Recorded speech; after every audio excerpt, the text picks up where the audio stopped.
जी नमस्कार साथियों, good morning प्यारे दोस्तों। जय हिंद, वंदे मातरम, राधे राधे। आज की जो हमारी क्लास है उसमें टॉपिक चल रहा है हमारा हिंदी और संस्कृत शिक्षण शास्त्र, और इसके अंतर्गत आज हम लेंगे अपना 21वां पॉइंट। तो यहाँ शिक्षा शास्त्र अर्थात पेडागोजी, इसके अब तक 20 अलग अलग पॉइंट हम देख चुके हैं।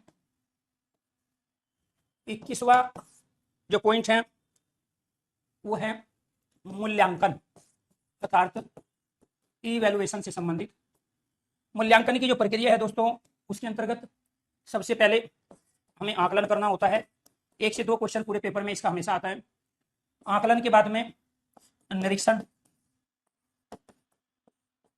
निरीक्षण के बाद में परीक्षण, ऐसे ही परीक्षण के बाद में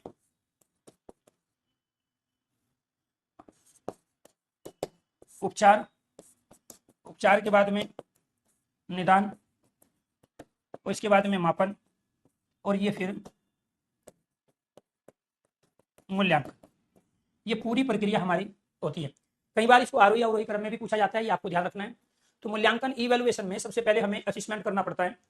इसके बाद में फिर निरीक्षण है, परीक्षण टेस्टिंग है, उपचार जो रेडीमेड जो टीचिंग क्लासें होती है वो उपचार के अंदर है। इसके बाद में निदान, मापन और मूल्यांकन। इस चीज को आप इस तरीके से भी समझ सकते हैं कि मान के चलो सबसे पहले हमें मोटा मोटा ये देखना होता है कि आखिरकार बच्चे कैसे सीखते हैं। तो इस मूल्यांकन की प्रक्रिया में, मूल्यांकन की प्रक्रिया में सबसे पहले यहां हम करेंगे आकलन। आकलन एक असेसमेंट है। बच्चे का बैठते उठते खेलते कूदते पढ़ते समय बच्चे कैसे सीखते हैं, बच्चे कैसे सीखते हैं, इसका पता हमें चलता है आकलन से। आकलन में किसी भी तरह की कोई परीक्षा नहीं होती है, बल्कि हमें बच्चों की रुचि, बच्चे की योग्यता, बच्चे की क्षमता, इनका पता लगाना होता है कि आखिरकार कौन सा बच्चा हमारा पढ़ने में ठीक है और कौन सा बच्चा हमारा वीक है। इसकी पहचान पूरी मूल्यांकन प्रक्रिया के बाद ही हो पाती है। लेकिन सबसे पहले हम पूरी क्लास का जितने भी बच्चों से हमारा हिंदी भाषा, संस्कृत भाषा जो सीखना चाह रहे हैं, उसके लिए हमें क्या करना पड़ेगा, पहले आकलन। अगर ऑडियो वीडियो दोनों क्लियर है तो एक बार में से एक बार कुछ स्टूडेंट ओके कीजिए, यस कीजिए, चीजें अगर सही चल रही हैं। इसके बाद दूसरा जो है हमारा इसके बाद की प्रक्रिया है, और उसके अंतर्गत हम क्या करते हैं, निरीक्षण करते हैं। तो ये जहां असेसमेंट था, तो ये ऑब्जर्वेशन है निरीक्षण के अंदर, और इस ऑब्जर्वेशन के अंतर्गत हम ये देखते हैं कि बच्चे की जो प्रीवियस नॉलेज है, पूर्व ज्ञान है, वो क्या है। बच्चे का पूर्व ज्ञान, प्रीवियस नॉलेज, पूर्व ज्ञान, ज्ञान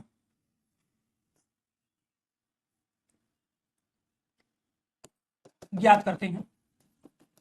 जिस टॉपिक के बारे में हम बच्चे को पढ़ा रहे हैं, पाठ के बारे में, वो पहले से कितना सीख रहा है, और नई चीज जो उसने सीखी है, मतलब पढ़ाने आपने कुछ उसको पढ़ाया, लेकिन बच्चे ने जो पूरा उदाहरण है वो अब तक कितनी बनाई है, वो हम किस में कर रहे हैं, निरीक्षण के अंतर्गत। इसके बाद तीसरा जो है हमारा वो होता है परीक्षण। इसके अंतर्गत हम एक तरह से टेस्ट लेते हैं। 2 चैप्टर हमने पढ़ाए, ठीक है, तो बच्चे ने कितना सीखा, बच्चे ने कितना सीखा, ये लेते हैं हम परीक्षण के अंतर्गत। इसके बाद में फोर्थ जो है हमारा वो है उपचार। उपचार के अंतर्गत समस्या की सही पहचान, समस्या की बच्चे को होने वाली, बच्चे को होने वाली समस्या की सही पहचान, ये होता है उपचार के अंतर्गत। इसके बाद निदान, निदान के अंतर्गत समस्या का उचित व सही हल बताना, यह निदान के अंतर्गत है।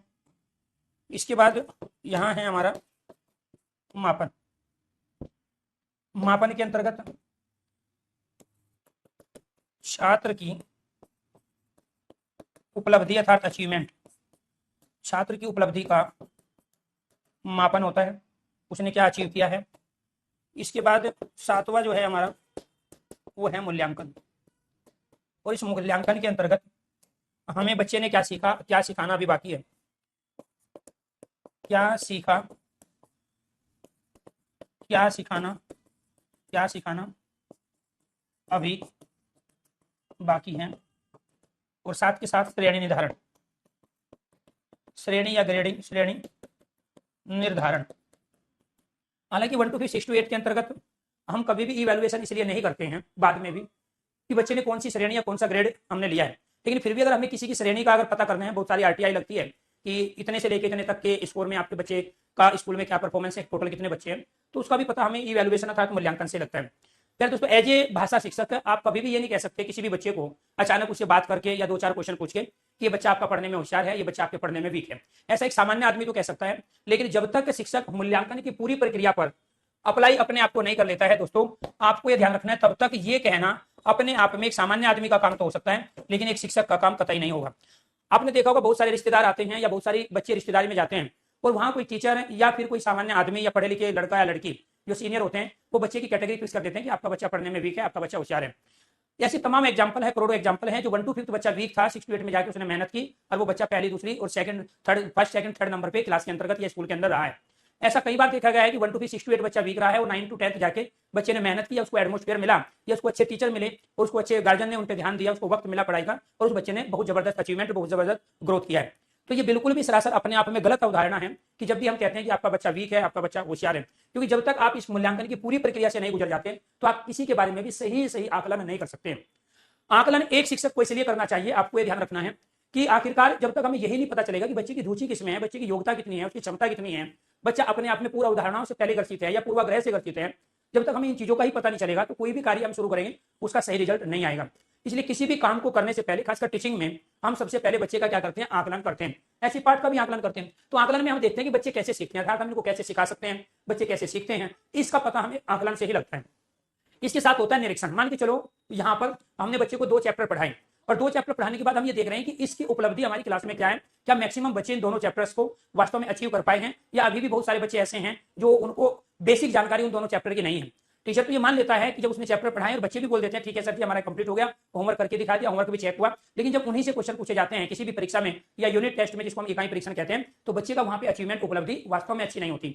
उसका रीजन ये था कि ज्यादातर बच्चे रट रहे थे, ज्यादातर बच्चे फॉर्मेलिटी पूरी कर रहे थे, जैसे होमवर्क करके दिखा देना, ठीक है, और चीजों को समझ ना बढ़ाना। तो जब टीचर समझ पे जोर नहीं देगा, बच्चे समझ पे जोर नहीं देगा, तो वो चीजें कहीं ना कहीं रटी हुई हो जाती है और उसका पता चलता है हमें निरीक्षण के दौरान। तो यहाँ बच्चे का जो पूर्व ज्ञान है था, हमने कोई चीज पढ़ा ली और उस पढ़ाने से पहले का बच्चे का ज्ञान और पढ़ाने के बाद बच्चे ने जो पूर्व ज्ञान में नई चीज ऐड की, उसका पता हमें निरीक्षण के दौरान चलता है। निरीक्षण अपने आप में इकाई परीक्षण से पहले की चीज है। जब हम बच्चों से क्लास में क्वेश्चन आंसर पूछते हैं तो वो भी निरीक्षण का ही हिस्सा है। जब हम बच्चों से डाउट्स पूछते हैं वो भी निरीक्षण का हिस्सा है। जब बच्चा जिज्ञासा उत्पन्न करता है और अपने कुछ डाउट्स लेता है या अपने उससे जुड़ी हुई तमाम चीजों को वो जो अचीवमेंट हासिल करता है, तो वो सारा का सारा निरीक्षण के अंतर्गत आता है। इसको हम असेसमेंट कहते हैं, निरीक्षण को हम ऑब्जर्वेशन कहते हैं। परीक्षण अपने आप में टेस्ट है अर्थात टेस्टिंग के अंतर्गत। इसके बाद जो हम इकाई परीक्षण ले रहे हैं, पहले ऐसा नहीं था। पहले आपको ध्यान रखना है FA1 FA2 FA3, इसके बाद में फिर पूरा SA1 और SA2 लेके हम पूरे मूल्यांकन की प्रक्रिया को अप्लाई करते थे।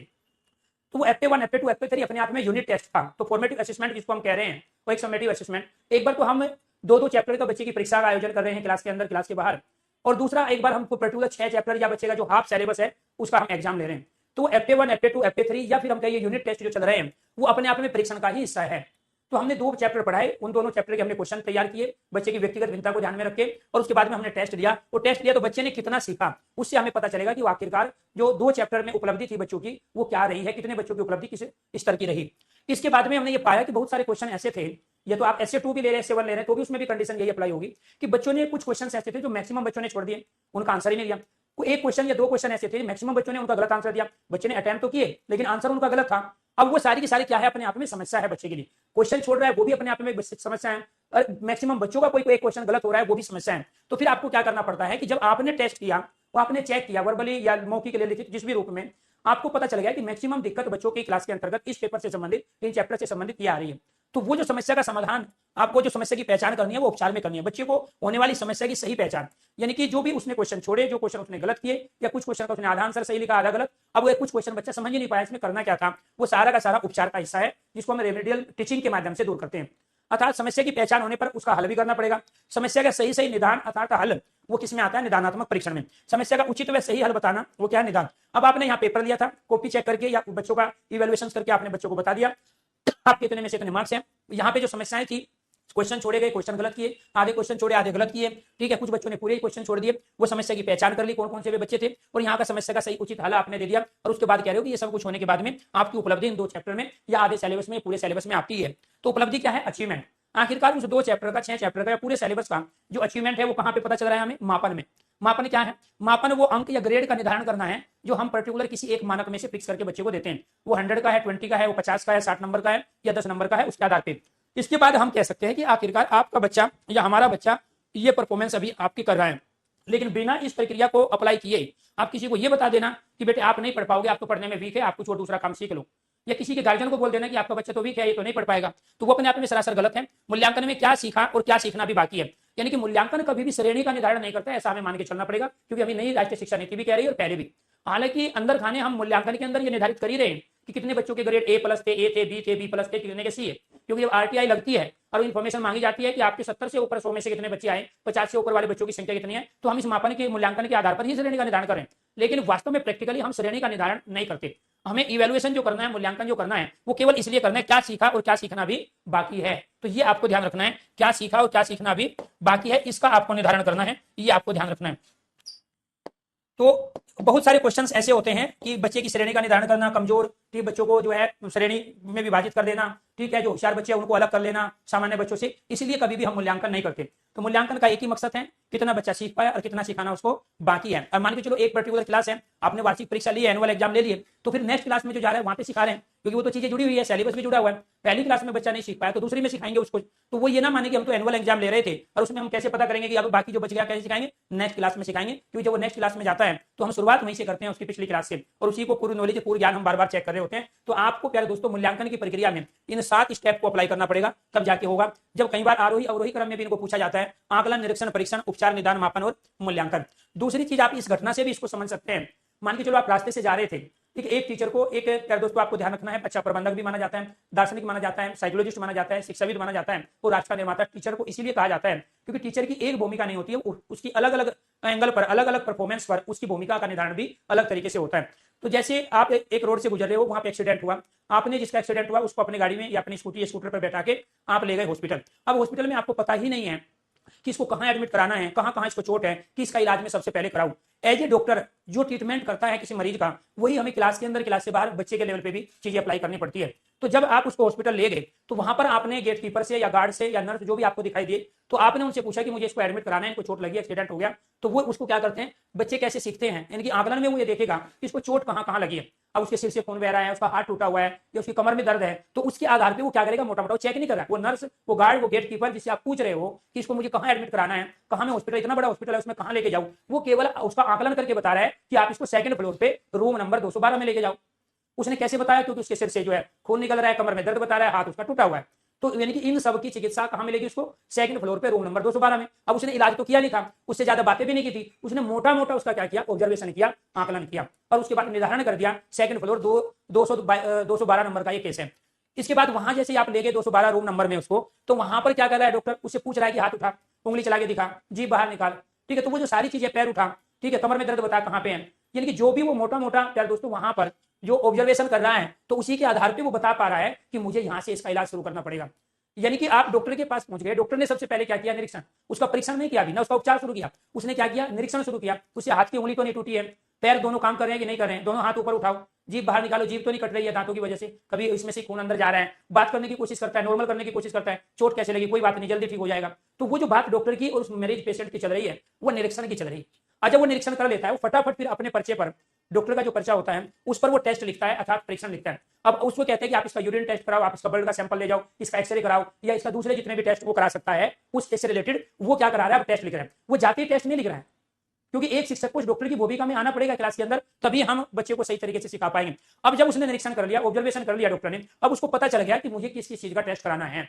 तो यहाँ पर जब परीक्षण हुआ तो उसने बहुत सारे टेस्ट लिखे, वो MRI कराए या फिर दोस्तों वो एक्सरे कराए, यूरिन टेस्ट कराए, एनीथिंग, ब्लड के सैंपल और देके वो उसका जो है खून की जांच कराए। तो वो सारा का सारा क्या था, परीक्षण था।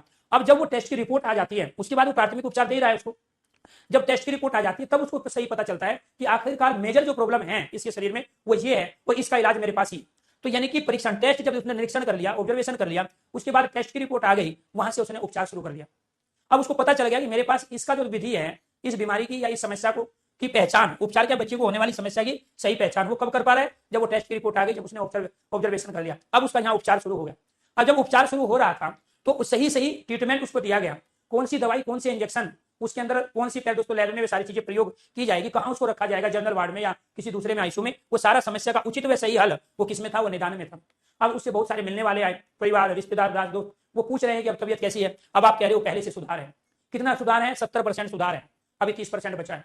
तो कुल मिला के यहाँ पर निदान क्या है, निदान उस समस्या का हल है, उसमें रिलीफ मिलना है, उसमें आराम मिलना है, जो वहां पर उस पेशेंट को या जो भी एक्सीडेंट हुआ था उसको जो जो प्रॉब्लम थी उसकी पहचान करके उसका ट्रीटमेंट चला है। तो आपको यह ध्यान रखना है कि समस्या का उचित व सही हल जब चल रहा है उसी के बाद ही उसमें सुधार की गुंजाइश बनी।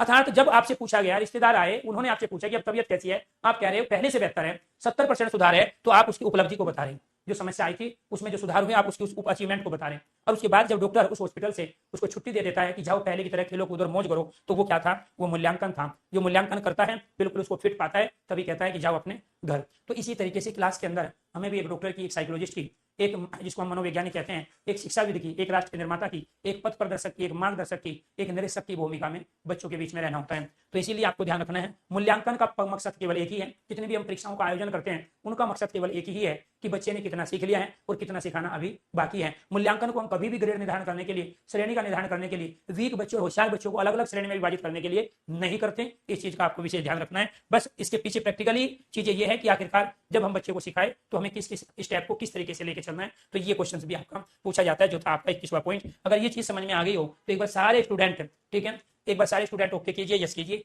इसके बाद 22वां जो नंबर है, 22वां जो नंबर है हमारा वो है समाज, समाज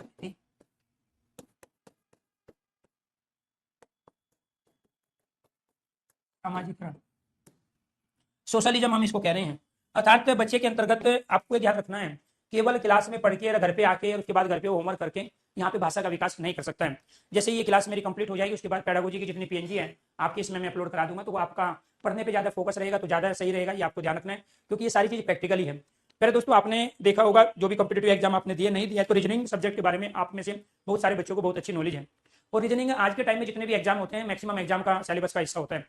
तो जब आप रीजनिंग के क्वेश्चन करते हो तो उसकी कोई थ्योरी नहीं होती। रीजनिंग वाला टीचर भी किसी क्वेश्चन की थ्योरी या डेफिनेशन आपको नहीं लिखवाता। पेडागोजी भी सेम उसी तरह का सब्जेक्ट है। तो कई बार बच्चे क्या करते हैं, पेडागोजी के नाम पे साइकोलॉजी पढ़ते हैं और साइकोलॉजी के अंदर बहुत सारी थ्योरी है, बहुत सारे नियम है, बहुत सारे सिद्धांत अर्थात प्रिंसिपल है। पेडागोजी की वास्तव में अपने आप में थ्योरी नहीं है। पेडागोजी एक प्रैक्टिकल सब्जेक्ट है जिसमें छात्र शिक्षक संबंध, ठीक है, बच्चे को कैसे सिखा सकते हैं, बच्चा कैसे सीखता है और टीचर किन किन स्किल्स का प्रयोग करके बच्चों तक चीजें पहुंचा सकता है, इसी को हम पेडागोजी कहते हैं। रीजनिंग में भी सेम चीज ऐसे ही होती है। जब आप रीजनिंग के क्वेश्चन कर रहे हो तो उसकी अलग से कोई थ्योरी या अलग से कोई नियम नहीं लिखते हो, यानी कि वो समझ बेस है, वो लॉजिकली चीजें हैं, इसलिए उसमें एक शब्द प्रयोग करते हैं लॉजिकली रीजनिंग, वर्बल या नॉन वर्बल रीजनिंग। ऐसे ही पेडागोजी में भी आपको ध्यान रखना है, अगर आप ये पीएनजी या पीडीएफ या किताबों के थ्योरी पढ़ोगे तो जिंदगी में कभी भी पेडागोजी के क्वेश्चन सही नहीं कर पाओगे। सारी की सारी इसमें पीएनजी सेव है। पेडागोजी की जैसी जो भी क्लास कंप्लीट होती जाएगी उसी की पीएनजी मैं आपको उसमें दे दूंगा। साथ के साथ मैं नहीं देना चाहता क्योंकि आप चीजों को रटते हो और रटी हुई चीज से कभी भी पेपर में क्वेश्चन सही नहीं होंगे। तो समाज, समाज नीति और सामाजिकरण, इसको बोलते हैं सोशलिज्म। आखिरकार जब तक बच्चे का सामाजिकरण नहीं होगा तो बच्चा वास्तव में भाषा का विकास भी नहीं कर पाएगा। हमारा एक ही मोटिव है एज ए भाषा शिक्षक कि बच्चे के अंदर कम्युनिकेशन स्किल डेवलप करना है, अर्थात अभिव्यक्ति की क्षमता, जिसको हम भाषा दक्षता, भाषा योग्यता, भाषा निपुणता और भाषा प्रयोग भी कहते हैं। और वो अभिव्यक्ति मौखिक भी है, लिखित भी है और सांकेतिक भी है। अगर बच्चा इस चीज में वास्तव में एक्सपर्ट हो गया है तब हम मानते हैं कि वास्तव में बच्चे की भाषा का विकास हुआ। लेकिन भाषा के विकास में सबसे बड़ी जो भूमिका है भाषा के अधिगम के साथ साथ भाषा के अर्जन की भी है। और वो भाषा का जो अर्जन हो रहा है उसमें सबसे बड़ी भूमिका होती है बच्चे के सामाजिकरण की। अगर बच्चे का सोशलिज्म हुआ है, सामाजिकरण हुआ है, तो भाषा का अर्जन होगा, और बच्चे का सामाजिकरण नहीं हुआ है तो भाषा का अर्जन नहीं होगा। आपने देखा होगा बहुत सारे बच्चे समाज में अपने आप को अच्छी तरह से घोल मिल लेते हैं, लेकिन कुछ बच्चे जब भी नई जगह जाते हैं तो शर्माते हैं, अपरिचित व्यक्तियों से वो घबराते हैं और अपने आप को एडजस्ट नहीं कर पाते। उनके अंदर वहां समन्वय की, कोऑर्डिनेशन की प्रॉब्लम रहती है। उसका रीजन ये है कि अभी उस बच्चे का सामाजिकरण नहीं हुआ। तो आप केवल कक्षा, आप केवल भाषा की कक्षा से, केवल विद्यालय से या केवल अधिगम करा के आप भाषा का विकास नहीं करा सकते। भाषा के विकास में जितना अधिगम का रोल है उतना भाषा के अर्जन का है। और बच्चा भाषा का अर्जन तभी कर पाएगा जब उसका सामाजिकरण हो चुका होगा, जब सोशलिज्म हुआ होगा। अर्थात बच्चा अपने आप को समाज में स्थापित कर रहा है, अपनी चीजों को भी समाज के साथ शेयर कर रहा है। समाज का मतलब अपने साथियों के साथ, पड़ोसियों के साथ, खेल के मैदान में, पब्लिक प्लेटफार्म पर, मार्केट में जाता है, वहां जो दुकानदार से बात करके सामान खरीद रहा है, मम्मी के साथ हो या पापा के साथ हो, रिश्तेदार में जा रहा है, वहां भी बच्चा घुल मिल रहा है। तो एक बच्चा ऐसा हो जाके चुपचाप बैठ गया रिश्तेदारी में, जबकि वहां खेलने वाले उसके साथ वाले बच्चे हैं, लेकिन वो मम्मी पापा के पास चुपचाप बैठा है और मम्मी उसको कह रही है जाओ आप खेल लो इन बच्चों के साथ। बच्चा कह रहा है नहीं मेरा मन नहीं है। तो मेरा मन नहीं है, इसमें सामाजिकरण नहीं हुआ है। अब ये मत सोचो कि उसकी तबीयत खराब है, अभी उसके मूड के ऊपर डिपेंड करती है चीजें। तो आपको ये ध्यान रखना है कि बच्चे का भाषा का अर्जन तभी होगा जब उसका सामाजिकरण हो चुका होगा, सोशलिज्म होगा। और बिना सोशलिज्म के भाषा का अर्जन नहीं होगा, और बिना भाषा के अर्जन के भाषा का विकास नहीं होगा। ये मैं पहले ही बता चुका हूं। भाषा का विकास डिपेंड कर रहा है भाषा के अधिगम और भाषा के अर्जन पर।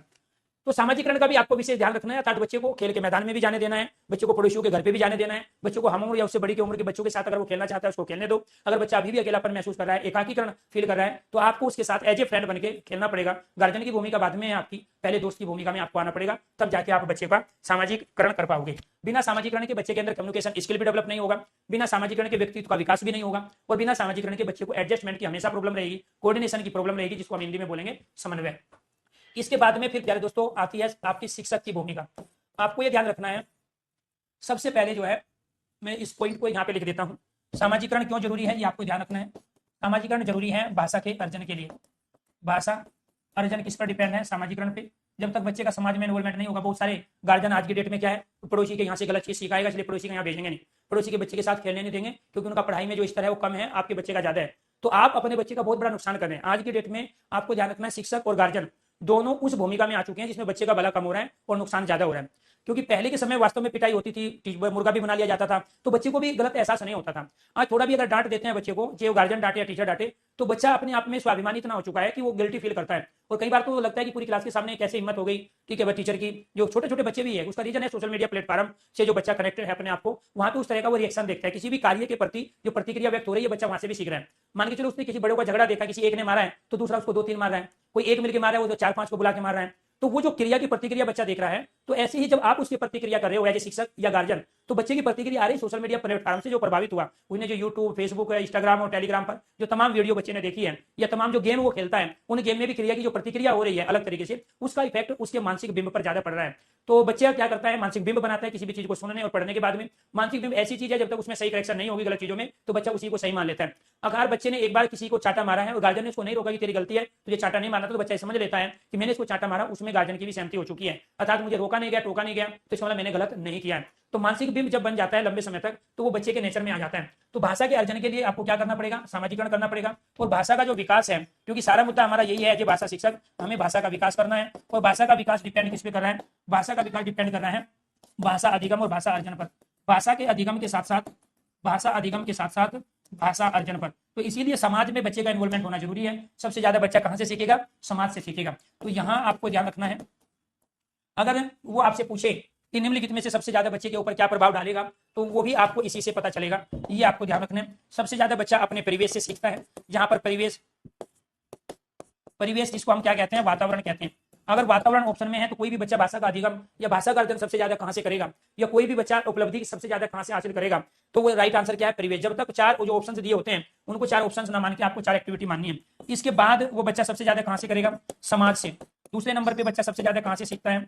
समाज से सीखता है। ये आपको ध्यान रखना है। इसके बाद समाज के बाद वो कहां से सीखता है? समाज के बाद वो शिक्षक और छात्र संबंध से सीखता है। समाज के बाद कहां से सीखेगा? शिक्षक व छात्र क्रिया। शिक्षक व छात्र क्रिया से सबसे ज्यादा सीखता है। शिक्षक व छात्र क्रिया के बाद में वो कहां से सबसे ज्यादा सीखेगा? भाषा की कक्षा से सीखेगा। कहां से? भाषा की कक्षा। भाषा की कक्षा के बाद वो सबसे ज्यादा कहां से सीखेगा? लर्निंग बाय डूइंग, अर्थात स्वयं करके सीखेगा। किससे सीखेगा? स्वयं करके सीखना। ये आपको ध्यान रखना है। आप बच्चा के लिए या टीचर के लिए क्वेश्चन आ गए कि एक टीचर सबसे ज्यादा किसकी भूमिका जो है में होना चाहिए ताकि बच्चे भाषा का अधिगम या भाषा का विकास करें। भाषा की क्षमता को, भाषा की निपुणता को, भाषा प्रयोग को बढ़ावा देने के लिए सबसे ज्यादा कारगर क्या है? एक ऑप्शन में परिवेश वातावरण की बात हो रही है, एक में समाज की, एक में शिक्षक व छात्र क्रिया की, एक में भाषा की कक्षा की हो रही है अर्थात अधिगम की हो रही है, और एक में लर्निंग बाय डूइंग स्वयं करके सीखने की हो रही है। इनमें सबसे ज्यादा जो कारगर है पहले नंबर पे आपको ध्यान रखना है दोस्तों, वो है वातावरण। दूसरे नंबर पे बच्चे को सिखाने में सबसे ज्यादा समाज, तीसरे में शिक्षक और छात्र दोनों का एक साथ एक्टिव होना, और चौथे नंबर पे क्या है? आपकी भाषा की कक्षा, और पांचवें नंबर पे क्या है? बच्चे की self study, learning by doing अर्थात स्वयं करके सीखना। तो एक बच्चा सबसे ज्यादा कहां से सीख पा रहा है? अपने वातावरण और परिवेश से सीख रहा है। इसमें भाषा का शिक्षक कहां है? तीसरे नंबर पे। और वो भी कब है? अगर छात्र एक्टिव है तब। अगर छात्र एक्टिव नहीं है, शिक्षक अपना कुछ भी करता रहे, कोई ज्यादा फर्क उस पर पड़ता नहीं है। इसलिए 1 to 6 to 8 के बच्चे को भाषा का ज्ञान देने के लिए, भाषा का विकास करने के लिए आपको इन स्टेप का प्रयोग करना पड़ेगा, इन स्तर का प्रयोग करना पड़ेगा। इसके साथ साथ आपको यह भी ध्यान रखना है, फिर यहाँ पर जो शिक्षक की जो भूमिका होती है, वो शिक्षक की भूमिका सबसे पहले ये हो गया आपका 24 शिक्षक की भूमिका। शिक्षक की जो भूमिका होती है, शिक्षक की भूमिका पहले क्या होनी चाहिए? सबसे पहले वो मित्र है, मित्रता की होनी चाहिए, ये आपको ध्यान रखना है। दूसरी जो भूमिका है वो सहयोग की होनी चाहिए। तीसरी जो भूमिका है सहायता की होनी चाहिए, हेल्प की। चौथी जो भूमिका है वो सहानुभूति की होनी चाहिए, सहानुभूति की, सहानुभूति की। इसके बाद में शिक्षक की जो भूमिका है वो धैर्य, पेशेंस, टीचर को पेशेंस रखना चाहिए, ये जरूरी है, ठीक है। और इसके बाद में है आपको ध्यान रखना है आदर्श अनुकरण की है, आदर्श आदर्श अनुकरण। बच्चा कॉपी करता है टीचर को देख के, टीचर के खड़े होने बोलने उसके कुछ भी करने से बच्चा सीखता है, तो आदर्श अनुकरण आपका होना चाहिए। और इसके बाद में है समय का पाबंद, समय का पाबंद। ये 7 क्वालिटी टीचर के अंतर्गत होनी चाहिए। इसमें कहीं नहीं है कि सब्जेक्ट का, विषय का ज्ञान होना चाहिए। इन 7 पॉइंटों में कहीं नहीं लिखा है कि आपको भाषा की जानकारी होनी चाहिए, विषय पे पकड़ होनी चाहिए, विषय का विशेषज्ञ होना चाहिए। उसकी तो ग्रेजुएशन लेवल की आवश्यकता पड़ती है। तो आपको ध्यान रखना है शिक्षक की जो भूमिका है, सबसे पहले आपको एक मित्रता की भूमिका में आना पड़ेगा। जब तक आप मित्रता की भूमिका में नहीं हो तब तक बच्चा आपसे एजिटेशन में रहेगा, बच्चा हिचकेगा, बहुत सारी चीजें आपसे शेयर नहीं कर पाएगा, अपनी जिज्ञासा शांति नहीं कर पाएगा। अगर आपका रोद रूप है, खासकर मैडमों का होता है, कई बार कुछ मैडम का वास्तव में बहुत अच्छा व्यवहार होता है, तो बच्चे के अंदर वो बहुत सारी जिज्ञासाएं होती है, वो शेयर ही नहीं कर पाता। बहुत अगर आप उसके मित्र नहीं है तो वो लेट क्यों आया है वो रीजन ही आपको नहीं बता पाता, और आप उसको डांट देते हो या पीट देते हो। तो बच्चे के लेट होने का बहुत सारा रीजन हो सकता है। कई बार जो बच्चा चुगली करता है या शिकायत करता है उस बच्चे की गलती नहीं होती और वो डांट खा लेता है या वो पिट जाता है। तो इसीलिए आपको ध्यान रखना है जो मित्रता है। जी आप कुछ कह रहे थे? तो यहाँ मित्रता की जो भूमिका है वो इसलिए कारगर है कि बच्चा आपसे जुड़ाव महसूस करे, क्योंकि आप ये अपनी क्लास में ये देखो कि बहुत सारे बच्चे ऐसे होते हैं जिसके दूसरे मित्र नहीं होते हैं, वो अकेला बैठा रहता है क्लास के किसी एक कोने में या क्लास में कहीं भी, वो एकांकीपन अर्थात अकेलापन फील करता है। नया बच्चा आया है स्कूल में, कुछ बच्चे हैं पुराने पढ़ रहे हैं, पहली दूसरी तीसरी क्लास तक साथ में थे, लेकिन एक बच्चा चौथी क्लास में आपके पास आया, एक बच्चा 7वीं क्लास में आपके पास आया, पहला ही साल है, तो वो ज्यादा बच्चे के साथ घुल मिल नहीं पाता है। अगर आप उसके फ्रेंड होंगे तो स्वाभाविक बात है वो भी अंतर दृष्टि उसकी विकसित होगी और वहां से वो भी अपने आप को सहज महसूस कर पाएगा। इसीलिए हम शिक्षक बाद में, भाषा के विशेषज्ञ बाद में, पहले हमारा काम है बच्चे के साथ मित्रतापूर्ण व्यवहार। इसके बाद सहयोग जरूरी नहीं है, हो सकता है बच्चे को किसी दूसरे क्लास टीचर के पास या किसी दूसरे टीचर के पास या प्रिंसिपल के पास जाना चाहिए, लेकिन उन सबको छोड़ के वो आपके पास आया है तो आपको उसका सहयोग करना चाहिए। कई बार बच्चे के पेट में दर्द होता है, किसी तरह की उसको तकलीफ होती है, कोई इसको परेशान करता है, सताता है, तो वो अपने क्लास टीचर सब्जेक्ट टीचर को ना बोल के आपके पास आता है। तो उस समय आपकी जो भूमिका है वो सहयोग की है। आप इंतजार नहीं करोगे, आप बच्चे को नहीं कहोगे अपने क्लास टीचर के पास जाओ, प्रिंसिपल ऑफिस में जाओ, सब्जेक्ट टीचर कौन है, तो आपसे वो मदद मांगने आया है, आपसे वो सहयोग मांगने आया है, तो कोशिश करो कि आप उसकी समस्या का समाधान करो और उसको सहयोग दो। सहायता एक बच्चा एक ही बार नहीं बल्कि 5 बार 4 बार 10 बार भी एक चीजों को रिपीट कर सकता है। आपको पेशेंस रखना पड़ेगा, उसकी वहां पे हेल्प आपको करनी पड़ेगी, 10 बार पूछे 10 बार बताना पड़ेगा। अगर वो 10 बार गलती करता है तो आपको उसकी मदद करके चीजों में अधिगम में और भाषा के विकास में उत्तरोत्तर वृद्धि करनी है। सहानुभूति, बहुत सारे बच्चे ऐसे हैं जिनके मदर है फादर नहीं है, फादर है मदर नहीं है, कई बार दोनों नहीं है, कई बार बच्चों के सब कुछ होते हैं, मदर फादर भाई बहन, लेकिन बच्चा अपनी मौसी के यहाँ रह के पढ़ता है, बुआ के यहाँ पढ़ के पढ़ता है, अपने सिस्टर के यहाँ, तो उनको उस तरह का स्नेह जो ममता जो मिलनी थी, जो बड़ों का प्रेम उसको मिलना था वो नहीं मिल पाया, जो अपने से छोटों के प्रति उसका जो लगाव था वो नहीं उससे मिल पाया, माता पिता का जो ममता थी वो उसको नसीब नहीं हुई है। तो वहां पे हमारी ड्यूटी होती है एज ए टीचर कि हम बच्चे से सहानुभूति रखें। सहानुभूति मतलब ये नहीं कि उसको आप काम ही ना होमवर्क ही मत दो, उसको पढ़ने को ही ना बोले। सहानुभूति का मतलब है कि जो इमोशंस उसको गार्जियन से मिलने थे, जो पॉजिटिव इमोशंस होते हैं, संवेग होते हैं, जिसमें मैं चर्चा कर रहा हूँ, जैसे स्नेह है, प्रेम है, उसके बाद ममता है, वो कहीं ना कहीं वो टीचर से उम्मीद करता है, क्योंकि हम उसके मम्मी पापा की एज के होते हैं, हम उसके बड़े भाई बहन की एज के होते हैं, तो उस तरह से हमें अपना रोल अदा करना पड़ेगा। ये बाकी गुण हो ना हो, लेकिन टीचर में ये गुण होंगे तभी वो क्लास में बेस्ट परफॉर्मेंस करके एक अपने आप को एक आदर्श टीचर घोषित करवा सकता है और बच्चे को अधिगम करा सकता है। बहुत सारे बच्चे आपकी गलती ना होने की वजह से कंप्लेन करेंगे, आपने उसको कम नंबर दिए, आप हमेशा गुस्से में रहते हो, आपका वो नाम निकाल देंगे, होली के आसपास कुछ भी है, किसी का फूल गोभी है, किसी का पत्ता गोभी है, किसी का सैंडविच है तो किसी का समोसा नाम रख देंगे, किसी पशु पक्षी से आपकी आकृति मिलती होगी तो उससे भी आपका नाम जोड़ देते हैं और आपको पता चल जाता है। आपको गुस्सा नहीं करना, क्योंकि आप भी अपने टाइम में ये काम कर रहे थे। जब हम छोटे थे हमने भी अपने टीचरों के बहुत तरह के नाम निकाले हैं। तो यानी कि बच्चा आपके खिलाफ अगर जाता है, किसी भी तरीके से जाता है, उसमें आपकी गलती हो या ना भी हो,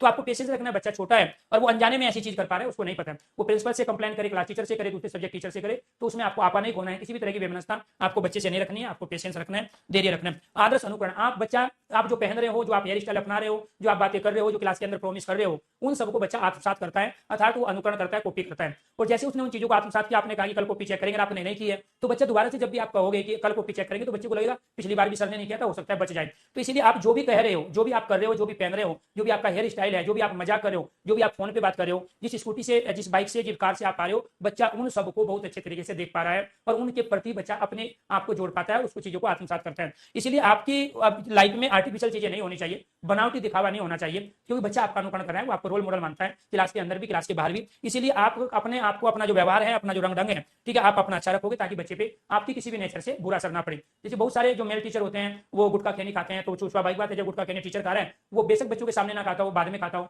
बहुत सारे टीचर सिगरेट पीते हैं, बीड़ी पीते हैं, बहुत सारे टीचर दूसरी चीजों का जो है प्रयोग करते हैं और वो अपने डीपी लगा लेते हैं, बच्चों के पास नंबर होता है। तो उन सब चीजों को बच्चा फॉलो कर रहा है, बच्चा देख रहा है और आपको ये पता है कि शायद मेरी ये चीजें बच्चे तक ना पहुंची क्योंकि बच्चा भी छोटा है। तो जब आप गुटखा खैनी खा रहे हैं, जब पान खा रहे हैं और आपके दांत उस तरह के हैं तो छोटा बच्चा भी उस चीज को समझ रहा है, उसको लग रहा है कि जब हमारा टीचर खा रहा है तो पान खाने में, गुटखा खैनी खाने में और बाकी इस तरह का चीजें जो निषेधात्मक होती है उनका प्रयोग करना हमारे लिए गलत नहीं, क्योंकि हमारा टीचर ऐसा कर रहा है। समय का पाबंद है, अगर आप समय के पाबंद नहीं होंगे तो बच्चा समय पे कभी भी आपको काम करके नहीं देगा। इसलिए टीचर के लिए जरूरी होता है कि वो समय का पाबंद है, जो भी चीज इस टाइम कही गई है उस टाइम वो कराई जाए, जो भी चीज का टाइम है उस टाइम वो कंप्लीट होनी चाहिए, क्लास में जाने का जो टाइम है उसी टाइम टीचर का क्लास में होना चाहिए। तो ये क्या है, आपकी शिक्षक की भूमिका है। तो यानी कि शिक्षक की भूमिका ऐसे ही प्यारे दोस्तों आपको ध्यान रखना है। यहाँ पे आपको बताया गया कि छात्र जो सीखता है वो परिवेश, वातावरण, समाज, शिक्षक, छात्र क्रिया से, भाषा की कक्षा और स्वयं से, ये अपने आप में सीक्वेंस है। जो 4 आपके ऑप्शंस होंगे वो 4 एक्टिविटी होगी, उसमें एक वातावरण की बात हो रही होगी, एक जगह समाज की बात हो रही होगी, एक जगह शिक्षक और छात्र की बात हो रही है, एक जगह जो है कक्षा, भाषा की कक्षा की बात हो रही है जहाँ शिक्षक सिखा रहा है, जिसमें पाठ्य पुस्तक भी हो सकती है, और एक जगह बच्चा स्वयं लर्निंग बाय डूइंग कर रहा हो। तो इन भूमिकाओं का आप प्रयोग करोगे तब जाके आप बच्चों को सिखा पाओगे।